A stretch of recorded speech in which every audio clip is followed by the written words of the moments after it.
Steve Siebel back with mentaltoughnessblog.com. Well, 19 years ago today, 9/11. Wow. I was in the Sky Harbor Airport in Phoenix getting ready to fly to Dallas to speak at Johnson & Johnson's National Convention. And you guys all know the story. Everything shut down, no planes, and all those innocent people. What a terrible day. The reason I wanted to post about this was there is so much psychology involved in what happened in during 9/11. And I think it's really been misconstrued. A lot of people say, well, these hijackers were evil. Well, I don't think they were evil. The hijackers were brainwashed. People are not evil or not evil. They're brainwashed. There's a reason that they did what they did. They were brainwashed into a highly delusional state of mind. And people ask all the time, this comes up in mental toughness training all the time and has around the world that I've been doing this for 30 plus years. And people say, well, how can an otherwise intelligent, highly educated human being become so delusional? Well, actually, it's quite simple. Human beings are emotional creatures driven primarily by emotion. And if you tell an emotional creature something over and over and over and over, and there's not much on the other side challenging it, they'll believe almost anything. Now, there's some other factors that go into the scenario, but the bottom line is that history has shown that otherwise intelligent people will believe almost anything you tell them. They'll believe the unbelievable, and they'll act on it. And people say, well, they're evil. No, they're not evil. Well, they're stupid. No, they're not stupid. It has nothing to do with it. Delusion and intelligence are not correlated. And I'm not sure evil even really exists. I don't think there's really anything to back up the concept of evil. I don't think people are born evil. I don't think there's anything to prove that. But that's, again, something people believe without any evidence whatsoever. But that's human. That's what human beings do. They're emotional creatures. We're all emotional creatures. So the point of this is that this has been going on for many years. As I said in the post, we've seen this in America with David Koresh and Jim Jones and Charles Manson, where people believed, otherwise intelligent people believe these cult leaders, these leaders that they follow as if they are gods. And the worse the leader becomes, the cult-like leader, the more they worship him.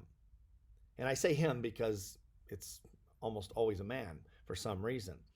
Maybe that'll change, I'm not sure. Hopefully this will go away, but odds are it won't. The world has seen this with Hitler, with Stalin, with Mao, there's so many examples. It's Mussolini, obviously, there's so many examples. It's frightening. Well, okay, we can't do anything about the past, but the idea here, the reason I wanted to post about this is because be aware and beware as well, because this will happen again. Human beings don't have a great track record of not repeating history that was not in our best interest. We repeat it over and over and over. We have followed these cult-like leaders for centuries, and odds are we'll do it again. We'll follow. They can cheat, lie, steal. We don't care what they do. When we're being fed a steady stream of brainwashing, of course we don't know we're being brainwashed. When we're being fed that steady stream and there's very little opposing that, the more we're fed, the stronger the brainwashing becomes. This is first year psychology. This is nothing new or anything like that. But human beings are quite susceptible to it. You can tell them, if you tell them anything over and over, they will believe it. Now the danger is that as the world's become, technology's changed the world, it's become a far more dangerous place. And a cult leader is not the same yesterday as they are today. Not even when Bin Laden was the cult leader with 9/11. I mean, think about it. He convinced hijackers, 19 people, to kill innocent people and themselves. Notice Bin Laden didn't die on the airplane. He wasn't on those airplanes. You ever think about that one? Yeah, no, the cult leader hardly ever goes down with the ship. Just as minions, just as drones. And that's what people turn into in a cult situation. They turn into drones. They're no longer thinking for themselves. They're no longer actually capable emotionally of discerning right from wrong. They will follow anything.